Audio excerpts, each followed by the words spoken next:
Hello students, welcome to Magnet Brains Hindi. मेरा नाम है अवनीश त्रिपाठी। तो द्वितीय क्रियाओं के जो विभिन्न कंसेप्ट्स को हम देख रहे हैं, जिसमें हमने द्वितीय क्रियाओं की अवधारणा देखी, उसके बाद से विनिर्माण उद्योग देखा।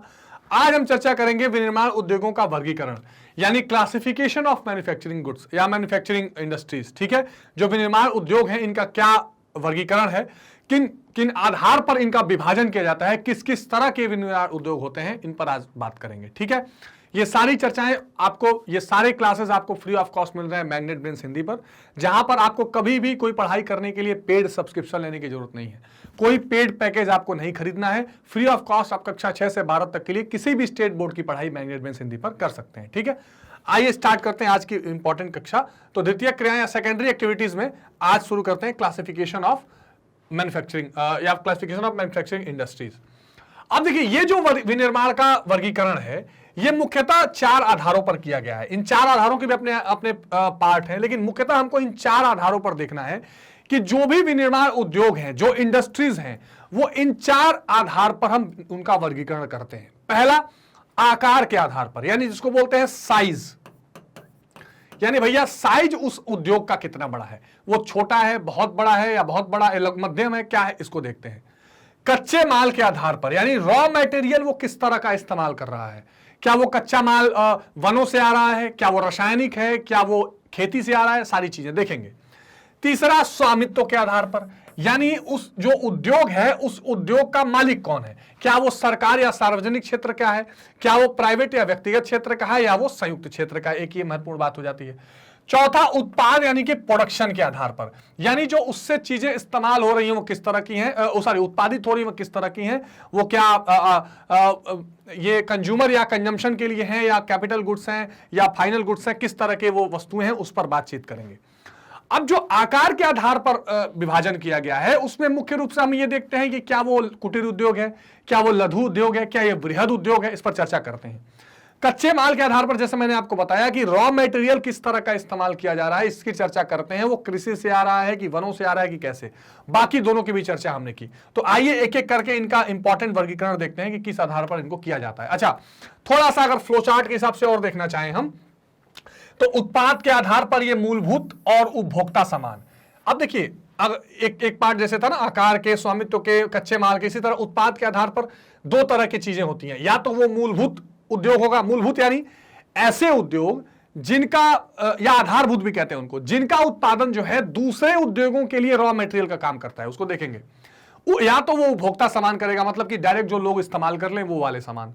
आकार के आधार पर अगर देखें तो या तो कुटीर और घरेलू उद्योग होंगे, इसको क्या होता है देखते हैं, या वो छोटे पैमाने के या लघु उद्योग होंगे, या बड़े पैमाने पे या लार्ज स्केल इंडस्ट्रीज होंगे।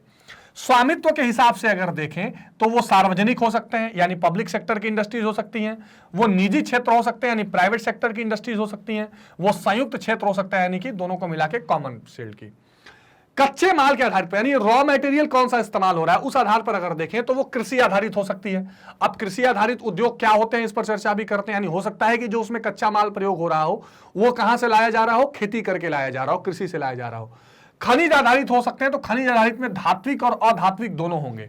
धात्विक यानी इसमें लौ और अलौ 2 तरह के होते हैं। एक में जिसमें आयरन और पाया जाता है, जो आयरन स्टील इंडस्ट्रीज होती हैं।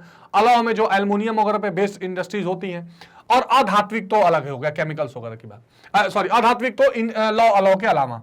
रसायन आधारित क्या है, जिसमें केमिकल्स इस्तेमाल होते हैं, जैसे पेट्रोकेमिकल इंडस्ट्रीज, कलर से अलग अलग केमिकल से अलग अलग रंग बनाए जाते हैं, वो सारी इंडस्ट्रीज। वन आधारित जैसे फर्नीचर की इंडस्ट्री, फार्मास्यूटिकल की इंडस्ट्रीज। पशु आधारित यानी जैसे चमड़े का उद्योग, ऊन का उद्योग, फर्नीचर का, माफ करिए, दूध का उद्योग। ये सारे उद्योग क्या है, ये कच्चे माल के आधार पर विभाजित किए गए हैं। तो उद्योगों का जब आप वर्गीकरण करेंगे या क्लासिफिकेशन करेंगे तो मुख्यतः इन 4 आधारों पर किया जाता है, और इस 4 आधारों के भी ये आप कह सकते हैं उप आधार देखे जाते हैं। तो आइए जरा चर्चा करते हैं कि ये कौन कौन से आधार हैं और कैसे कैसे ये इंडस्ट्रीज काम करती हैं। ठीक है, चलिए। अब अगर आकार के आधार पर हम चर्चा करें तो आकार के आधार पर हम ये देखेंगे कि एक किसी भी उद्योग में लगने वाला जो पूंजी है, या आप कह सकते हैं कि किसी भी उद्योग में जो उसकी कच्चे माल इस्तेमाल होने का जो पूरा क्वांटिटी है, मात्रा है, वो कितना है, या कोई उद्योग कितने छोटे स्तर पर है, कितने बड़े स्तर पर है। यानी एक ऐसे भी उद्योग हो सकते हैं जो घरों में बन जाए, घरेलू उद्योग हैं, ऐसे भी उद्योग हो सकते हैं जो कई एकड़ में इंडस्ट्री बनाई जाए और बहुत लाखों लाख मजदूर वहां काम करें। इस आधार पर यह वर्गीकरण किया गया है। उसके बाद यह भी देखा जाता है कि भाई उत्पादन वो कितना कर रहे हैं। कोई ऐसा होगा जो बहुत कम उत्पादन करेगा, कोई ऐसे होंगे जो बहुत ज्यादा उत्पादन करेंगे। तो किसी उद्योग का आकार, उसमें निवेशित पूंजी जिसको कहते हैं इन्वेस्टेड कैपिटल, कार्यरत श्रमिकों की संख्या, कितने लेबर हैं, उत्पादन की मात्रा कितनी है, इस पर निर्भर करता है। ठीक, यानी कितना उसमें पूंजी लगाया जा रहा है, कितने उसमें श्रमिक काम कर रहे हैं, और जो उत्पादन किया जा रहा है वो कितना है। ये तीन बातों का ध्यान आकार के हिसाब से देखा जाता है और इस आधार पर उद्योगों का तीन विभाग से विभाजित किया जाता है। अब देखिए, आप ये देखिए, यहां पर मैंने इंक्लूड किया है MSME, micro small and medium enterprises. ये भी एक उद्योगों का वर्गीकरण है जो छोटे स्तर पर उद्योग लगाने की बात की जाती है। 1 करोड़ के आसपास के इन्वेस्टमेंट, 50 करोड़ के और 1 करोड़ के, 5 करोड़ के, 50 करोड़ के, इस तरह के जो प्लांट एंड मशीनरी के इन्वेस्टमेंट्स होते हैं, ये इसमें ध्यान दिए जाते हैं। इसका जो बार बार इसमें निवेश होने वाली पूंजी है, परिवर्तित भी होती रहती है। 10 करोड़ भी कर दिया गया 5 करोड़ से बढ़ाकर। तो ये एमएसएमई, सूक्ष्म लघु और मध्यम उद्योग कहे जाते हैं। इसके लिए अलग मंत्रालय भी बनाया गया है जिसको हम देखेंगे। अगर आप ध्यान से समझने की कोशिश करें तो देखिए, जो माइक्रो यानी सूक्ष्म इंडस्ट्रीज होती है उसमें कहां तक लाया जाता है, इसमें 1 करोड़ के आस, ये सरकारी डेटा है, आपको मैं बता रहा हूं। इसमें 1 करोड़ से ज्यादा का annual investment, plant and machinery में इन्वेस्टमेंट नहीं हो सकता, और टर्नओवर 5 करोड़ के आसपास होना चाहिए। ध्यान दीजिए, सूक्ष्म जो इंडस्ट्रीज होती हैं। जो स्मॉल होती है, अच्छा ये वर्गीकरण अभी पूरा नहीं है, इसके अलावा वर्गीकरण और है, ये मैं आपको एडिशनल इंफॉर्मेशन बता रहा हूं कि जो हमारे भारत सरकार का ये किया गया है वर्गीकरण, यानी माइक्रो स्मॉल और मीडियम इंटरप्राइजेस है, इसकी बात बता रहा हूं। तो जो माइक्रो या सूक्ष्म इंडस्ट्रीज है उसमें 1 करोड़ तक का टर्नओवर, 1 करोड़ तक का इन्वेस्टमेंट, 5 करोड़ तक का टर्नओवर। जो लघु उद्योग है इसमें 10 करोड़ तक का इन्वेस्टमेंट और 50 करोड़ तक का टर्नओवर, और जो मीडियम है उसमें 50 करोड़ तक का इन्वेस्टमेंट और 250 करोड़ तक का टर्नओवर, यानी कि लेन देन होना चाहिए। तो ये डिवीजन किया गया है सरकार के द्वारा। बाकी आकार के आधार पर और क्या वर्गीकरण है उसकी चर्चा भी हम थोड़ा देख लेते हैं। अब देखिए, आकार के आधार पर सबसे पहली बात आती है कॉटेज या कुटीर उद्योग। अब ये कुटीर उद्योग जो है, इनको घरेलू उद्योग के रूप में भी जाना जाता है। यानी घर की चार दीवारी में घर के लोग मिलकर जो लोकल संसाधन होते हैं, जो लोकल रिसोर्सेज होते हैं, इनका इस्तेमाल करके जब चीजों को बनाते हैं, जैसे दरी बनाना, जैसे बांस की टोकरी बनाना, जैसे छोटे छोटे कपड़ों की सिलाई करना, ये सारे जो काम होते हैं वो कॉटेज इंडस्ट्रीज या कुटीर उद्योग में। चीनी मिट्टी के बर्तन बनाना। कुछ और खास विशेषताएं जो इसकी होती है वो ये होती हैं कि इसमें मशीनों का इस्तेमाल नहीं होता, और जो चीजें बनाई जाती हैं थोड़ी सीमित मात्रा में बनाई जाती हैं, लोकल एरिया में ही बेचने और इस्तेमाल के लिए बनाई जाती हैं, बहुत मार्केट ओरिएंटेड नहीं होती हैं। अब देखिए, यह उद्योग की सबसे छोटी इकाई है। कुटीर उद्योग वे उद्योग हैं जिसके अंतर्गत वस्तुओं का निर्माण स्थानीय कच्चे माल का प्रयोग करके किया जाता है। इस उद्योग में अधिकांश कार्य परिवार के सदस्य ही कर लेते हैं, और इस उद्योग में मशीन का उपयोग नहीं किया जाता। एक चीज हमेशा ध्यान रखिए, machines are not used in the cottage industries. परिवार के लोग ही मिलकर इसको करते हैं। तो क्वेश्चन अगर आपसे पूछ दे कि घर के लोग जिस उद्योग को मिलकर करते हैं, परिवार के लोग जिस उद्योग को मिलजुल के करते हैं, उसे क्या कहते हैं, तो वो कुटीर उद्योग की श्रेणी में आता है। इस उद्योग पर पूंजी और यातायात का प्रभाव नहीं पड़ता है, क्योंकि उसको कहीं ज्यादा ट्रांसपोर्ट नहीं करके ले जाना है। दरियां, चटाइयां, कपड़े, मछली पकड़ने के जाल, टोपियां, सूत, रेशम, पटसन, चीनी मिट्टी के बर्तन, ये सारे क्या हैं, ये एग्जांपल्स हैं जिसको आप देख सकते हैं कुटीर उद्योग में आता है। चीनी मिट्टी के बर्तन बनाना, टोपी बनाना, छोटे छोटे जाले बनाना, जो हाथों से सिल के छोटे औजारों का इस्तेमाल करके किया जा सके। यूरोप तथा उत्तरी अमेरिका के विकसित देशों में कुटीर उद्योग का चलन बिल्कुल नहीं है। जाहिर सी बात है, वहां पर सारी चीजें मैकेनाइज्ड हो गई हैं, वहां पर मशीनों से उत्पादन ज्यादा होता है, तो कुटीर उद्योग वहां आपको ज्यादा नहीं मिलेगा। भारत जैसे देशों में आजादी से पहले या गुलामी से पहले बहुत ज्यादा विकसित हुआ करता था। और जो विलेज इकोनॉमी की एक बात की जाती है, हमेशा हमेशा क्या किया जाता है, एक रूरल इकोनॉमी की जो बात की जाती है, रूरल इकोनॉमी, जिसको अंग्रेजी हिंदी में कहते हैं ग्रामीण अर्थव्यवस्था, ठीक है ना, ग्रामीण अर्थव्यवस्था बहुत महत्वपूर्ण है। ये ग्रामीण अर्थव्यवस्था की जो अवधारणा थी या अभी भी जो बनाई जाती है, वो इसी कॉटेज इंडस्ट्रीज पर बेस्ड बनाई जाती है, क्योंकि यहाँ गांव के लोग छोटे छोटे ऐसे ऐसे काम करके अपना जीविकोपार्जन करते थे और एक दूसरे की चीजों का इस्तेमाल करके अपने काम को भी चलाते थे।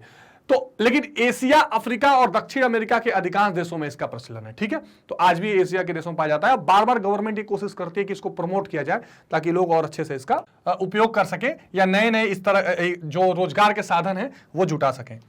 अब देखिए इसके बाद जो कंसेप्ट आता है वो आता है लघु उद्योग क्या या स्मॉल स्केल इंडस्ट्रीज का।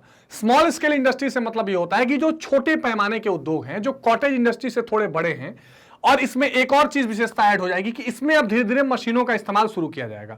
मशीनों की इसमें एंट्री की जाएगी और मशीनें जो है इसमें यूज करके छोटे छोटे पैमाने पर इसमें क्या किया जाएगा, प्रोडक्शन किया जाएगा। जो एमएसएमई वाला डिवीजन है, मतलब सूक्ष्म लघु और मध्यम वाले उद्योग, उसमें लघु वाले में इसको आप रख सकते हैं, जिसमें लगभग छोटे मोटे जो निवेश हैं और टर्नओवर की बात की जाती है, ये सारी चीजें इसमें इंक्लूड कर दी जा सकती हैं। ठीक है, जो क्लासिफिकेशन मैंने आपको पहले भी दिखाया था कि इसमें 10 करोड़ से लेकर क्या हो जाएगा 50 करोड़ तक, यानी 10 करोड़ का निवेश और 50 करोड़ का टर्नओवर इन लघु उद्योगों में देखा जा सकता है। ये जो चीजें हैं ये इस लघु उद्योग से आप इसमें कनेक्ट कर सकते हैं।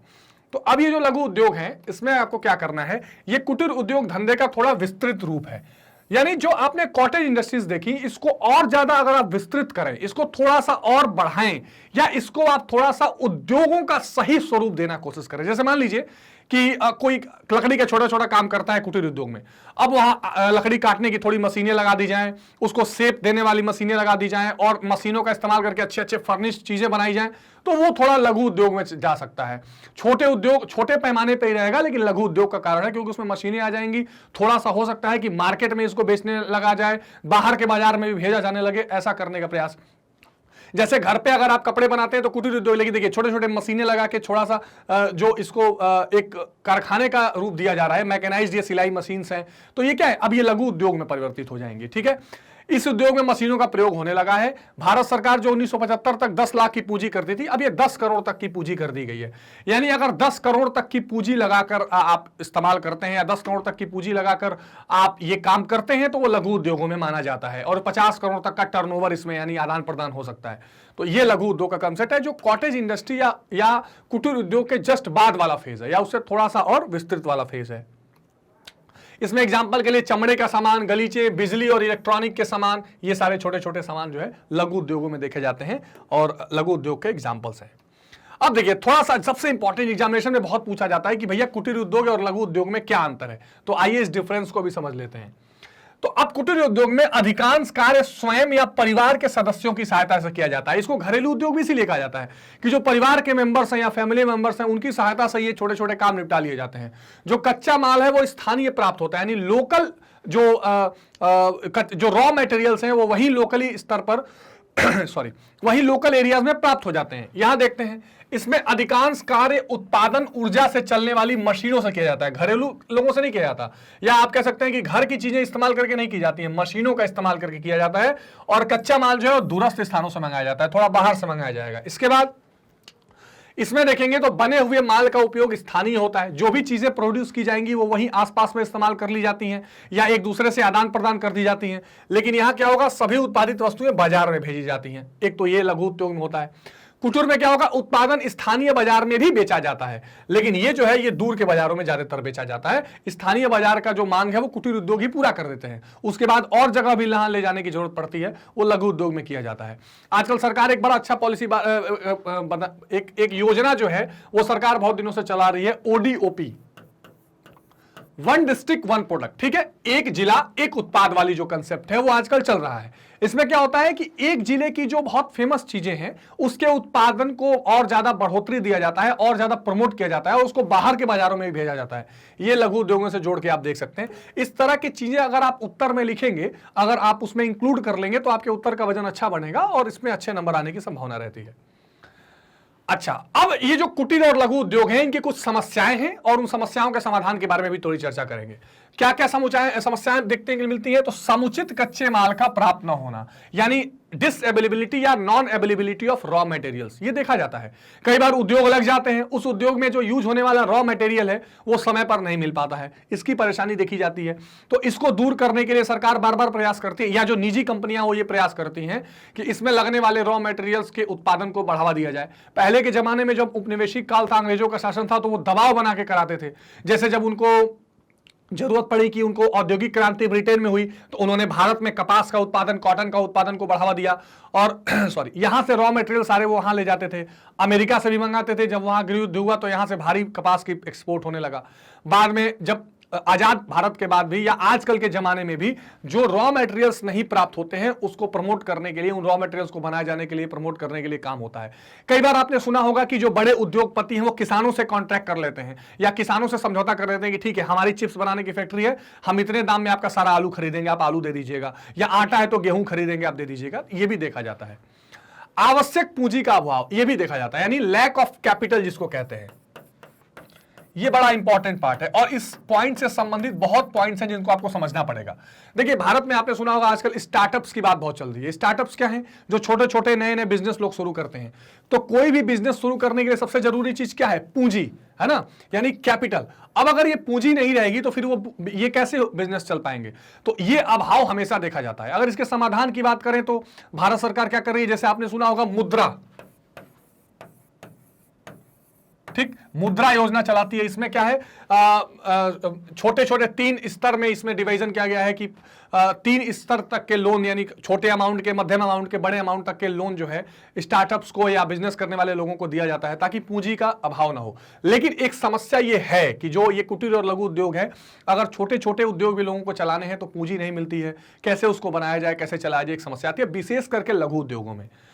विक्रय सुविधा का अभाव, ये भी इंपॉर्टेंट है। भैया जो बना लिया उसको बेचेंगे कहां, और बेचने के लिए जो सुविधाएं चाहिए वो कैसे मिलेगा? जैसे आपने अक्सर सुना होगा कि लोग मंडियों का अभाव है, कहां अनाज ले जाकर बेचें या प्रोडक्ट्स जो हैं वो कहां बेचें।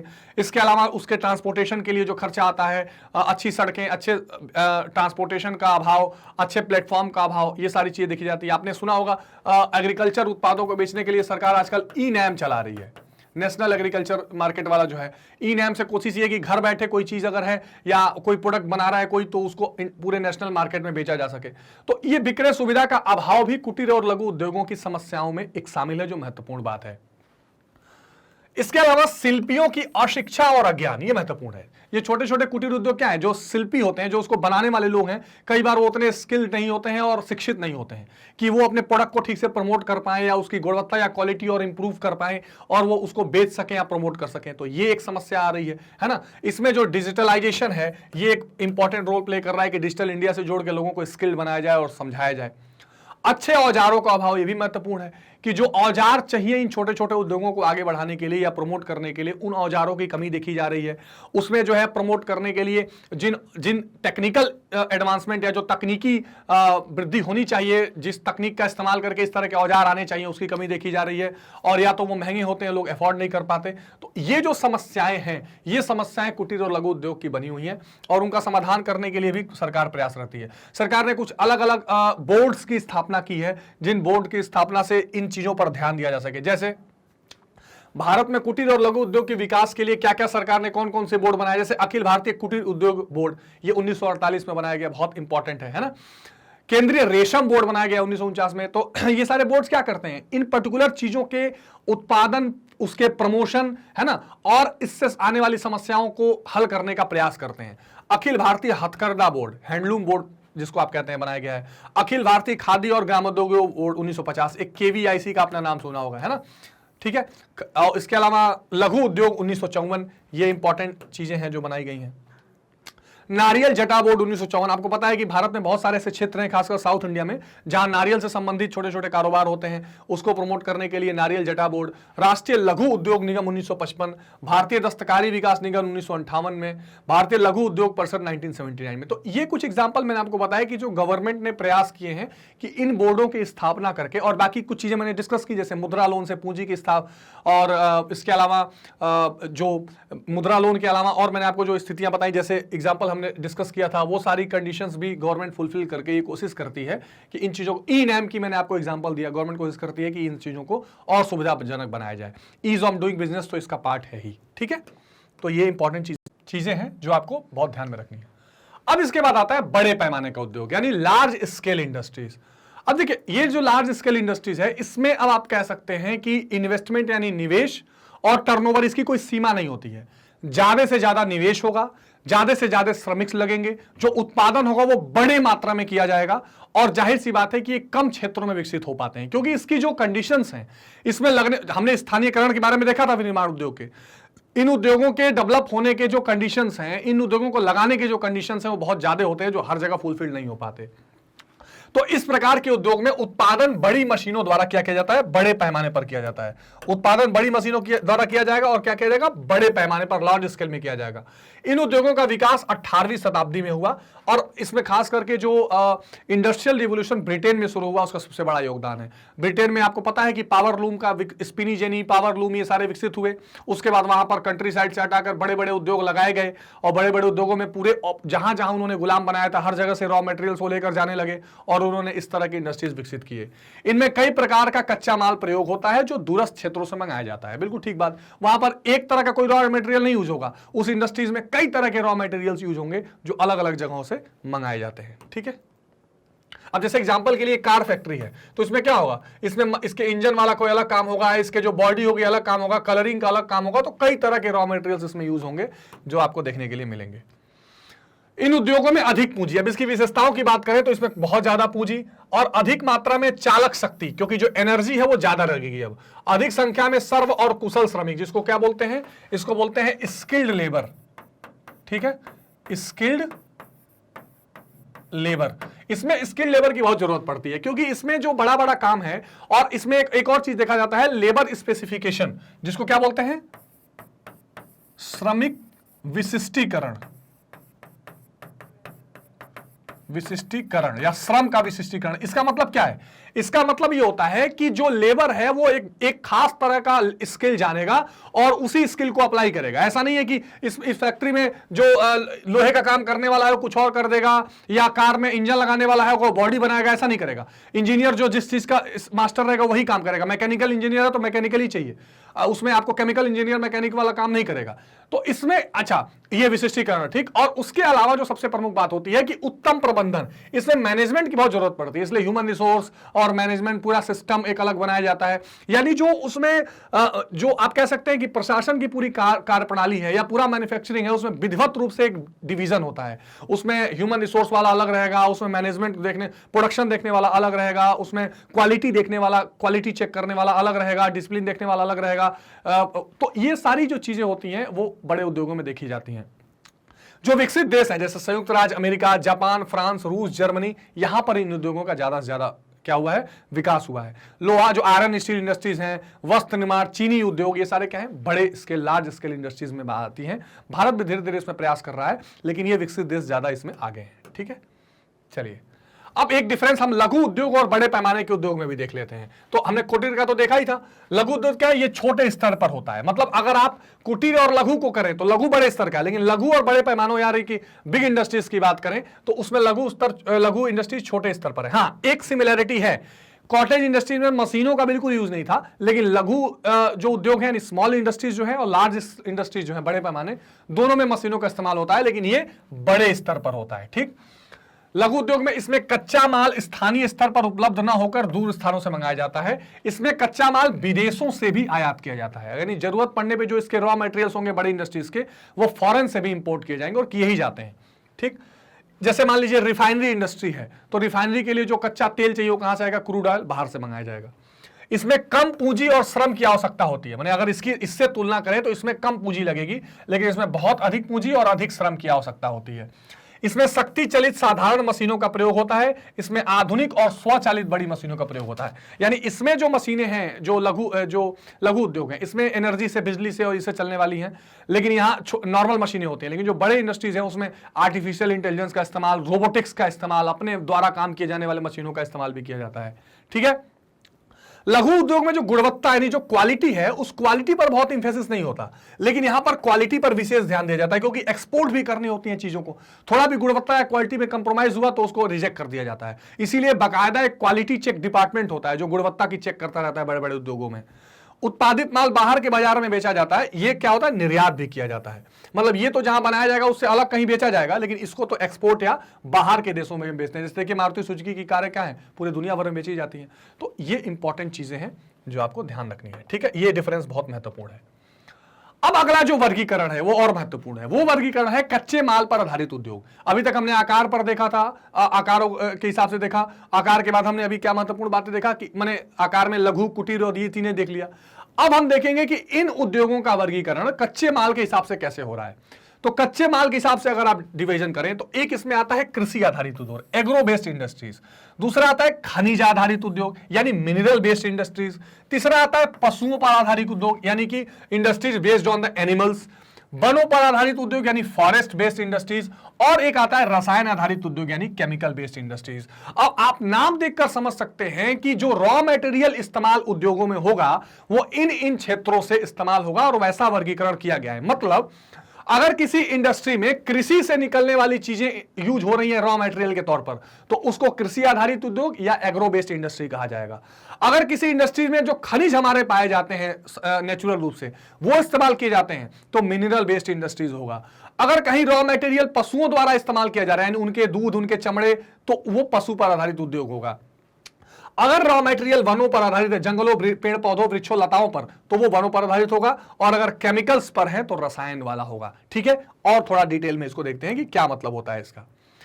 कृषि आधारित उद्योग क्या है? जहां खेतों से, मान लीजिए चाय का फैक्ट्री है तो चाय की पत्ती कहां से निकलेगी? खेतों से। ठीक है, इसके अलावा मान लीजिए कि आटा बनाने की फैक्ट्री है तो गेहूं कहां से आएगा? कृषि से आएगा। इसके अलावा मान लीजिए चिप्स बनाना है तो आलू कहां से आएगा? कृषि से आएगा। चीनी बनानी है, गन्ना कहां से आएगा? कृषि से आएगा। तो ये उद्योग खेतों से प्राप्त कच्चे माल पर आधारित हैं।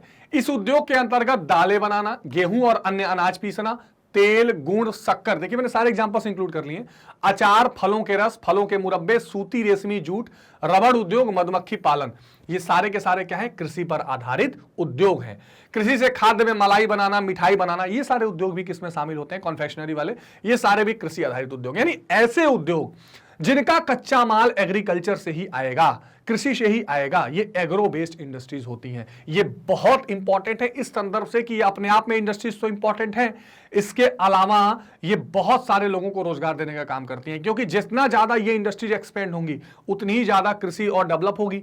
जब यहां डिमांड बढ़ेगी तो कृषि में भी डिमांड बढ़ेगी और कृषि में फिर लेबर उसको उगाएंगे और प्रॉफिट कमाएंगे। इससे संबंधित जो आजकल आपने फूड पार्क सुने होंगे, ये फूड पार्क इसी से संबंधित उद्योग हैं। फूड प्रोसेसिंग इंडस्ट्रीज आपने सुना होगा, जिसके लिए अलग मंत्रालय बनाया गया है, खाद्य प्रसंस्करण विभाग। ठीक है, ये सारी चीजें इसी में आती हैं। चलिए, महत्वपूर्ण है। इसके अलावा जो दूसरा आता है वो आता है मिनरल बेस्ड या खनिज आधारित उद्योग। खनिज आधारित उद्योग जहां है, खनिजों का प्रयोग कच्चे माल के रूप में किया जाता है। अब यहां भी दो भाग है, एक अलौह धातु वाला, एक लौह धातु वाला। यानी ऐसे इंडस्ट्री जहां लौह धातु, आयरन ओर वाली चीजें शामिल हैं, आयरन ओर के इस्तेमाल से ही बनाया जाएगा। जैसे आयरन इन स्टील इंडस्ट्रीज, जैसे स्टील कंपनी है तो आयरन ओर से ही बनेगी। और दूसरा बिना लोहे वाली, जिसमें एल्युमिनियम और तांबे पर आधारित उद्योग होते हैं, जो बिजली के इक्विपमेंट्स वगैरह, ट्रांसफार्मर्स में लगाए जाते हैं। तो ये इंपॉर्टेंट क्लासिफिकेशन है। यानी जहां पर मिनरल्स जो निकलते हैं जमीन से, उन मिनरल्स का इस्तेमाल करके जो इंडस्ट्रीज चलती हैं वो मिनरल बेस्ड या खनिज आधारित उद्योग कहलाती हैं। ठीक है, बिल्कुल साधारण भाषा में। वनों पर आधारित उद्योग यानी फॉरेस्ट बेस्ड इंडस्ट्रीज, यानी जो वन से निकलने वाले संसाधन हैं, अगर उनके उपज से इंडस्ट्रीज चलेंगी, जैसे कागज बनाना है तो पेड़ों से बनेंगी, माचिस बनाना, फर्नीचर बनाना, ये सारी चीजें कहां से चलेंगी? वनों पर आधारित उद्योग है। ठीक है, आ रही बात समझ में? और वनों पर आधारित उद्योग का मतलब यह होता है कि वन में पाए जाने वाले लताओं, पेड़ों, वृक्षों का इस्तेमाल करके वो उनका काम चलता है। कई दवाइयां भी हैं जो वनों में उगने वाली कई जड़ी बूटियों पर बताई जाती हैं, तो ये उसका भी एक इंपॉर्टेंट पार्ट बनती है। पशु आधारित, ये भी बहुत महत्वपूर्ण है। इसमें पशुओं से संबंधित सामग्री का उपयोग, जैसे दूध का उद्योग, मक्खन का उद्योग, डेयरी, ऊन का, वूल आपने सुना होगा, ठीक है ना, भेड़ों से निकाला जाता है।